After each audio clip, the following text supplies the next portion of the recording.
Guys, welcome back again to my channel. How are you guys doing today? I hope you guys are doing good. Thank you so much everyone for stopping by.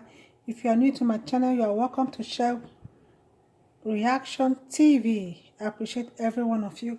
In today's video, I'm going to be making a DIY avocado banana deep condition for your hair. Okay guys, these are all the ingredients I'm going to be using. I'm going to be using avocado.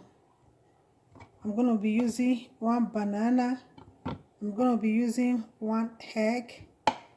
I'm going to be adding 1 teaspoon of mayonnaise. Okay.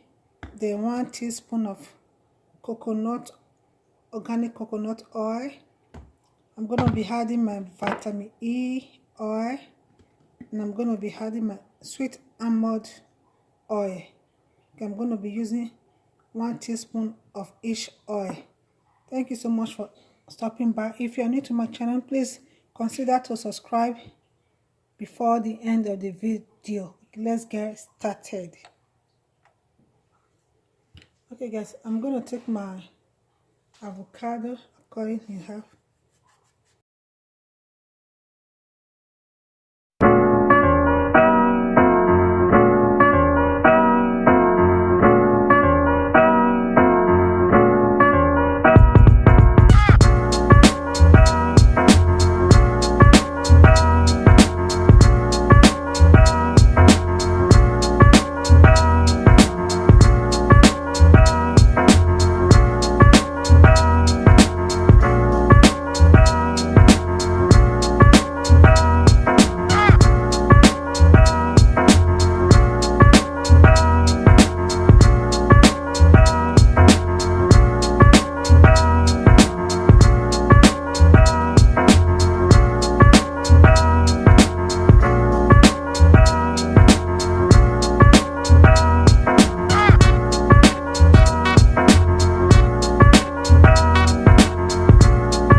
Okay guys, our mask is ready. Our avocado banana mask is ready. Okay guys, in the next video, in a separate video, I'm gonna be showing you guys how I use this on my hair. Okay, I'm gonna show you guys how I use this DIY avocado banana deep condition for my hair. Thank you so much everyone for watching. I appreciate every one of you. Please subscribe, like and share. Bye everyone. Bye.